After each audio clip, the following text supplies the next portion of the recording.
même si nous allons loin de chez nous, en direction de l'Amérique du Nord. Dans un mois, jour pour jour, débutera un événement mondial, la Coupe du Monde de football, sauf que sur tous les sujets, c'est le mondial de la polémique. Voilà, et le match d'ouverture de ce grand mondial, il est au Mexique, mais on va prendre la direction de Los Angeles et de ce stade en particulier où aura lieu, disons, le lancement officieux de cette Coupe du Monde avec dans ce stade l'hymne de la République islamique d'Iran qui retentira, l'Iran qui affronte la Nouvelle-Zélande pour une rencontre sous très haute tension. D'ailleurs, le ministre iranien des Sports a jeté un pavé dans la mort. Nos joueurs ne sont pas en sécurité sur le sol américain. Le patron de la FIFA a coupé court, mais si ils sont en sécurité, ils viendront les Iraniens. Et d'ailleurs, l'Iran jouera ses matchs aux États-Unis, tous ses matchs aux États-Unis. Et effectivement, malgré la guerre en cours, en effet, le président Donald Trump s'y est engagé. Je lui ai dit, fais ce que tu veux, tu peux les prendre. Tu n'es pas obligé de les prendre. Ils ont sûrement une bonne équipe. Je pense qu'il faut les laisser jouer.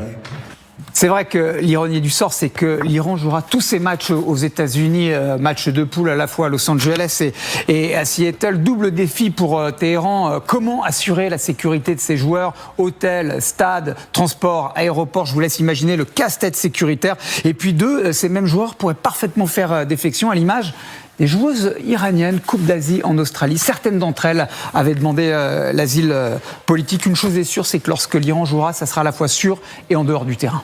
Au-delà de la géopolitique, il y a une immense polémique également qui concerne le prix des billets, Guillaume. Exorbitant, le prix des billets, $850 pour le match d'ouverture. On parle même de $11 000 pour la finale. On a même vu des prix jusqu'à 2 millions de dollars. Des associations de supporters parlent de trahison monumentale. Tiens, on en écoute des supporters.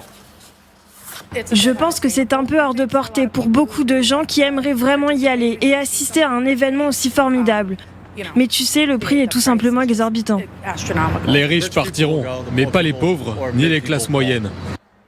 Les plus modestes, les classes moyennes, privées par exemple de l'entrée en lice des États-Unis, ça sera le 12 juin prochain contre le Paraguay, prix affiché du billet $1000. Et il y en a un qui ne paierait pas ce prix-là, c'est Donald Trump lui-même. Il le dit dans ces mots-là, j'aimerais bien assister à ce match, mais pour être honnête, je ne paierai pas ce prix-là non plus. Il n'est pas fou, le président des États-Unis. C'est d'ailleurs peut-être comme ça qu'il a fait fortune. Sans parler du prix des transports, par exemple, si vous êtes à New York et que vous allez dans le New Jersey pour assister à un match, ça sera $100 aller-retour.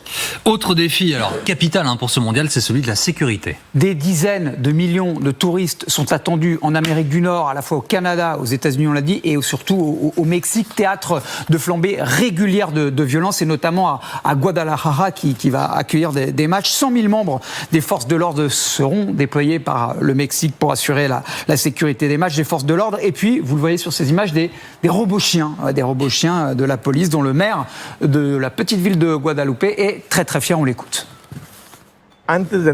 Avant que les forces de l'ordre n'interviennent, ces chiens robots interviendront en cas de rixe, d'excès, de personnes alcoolisées.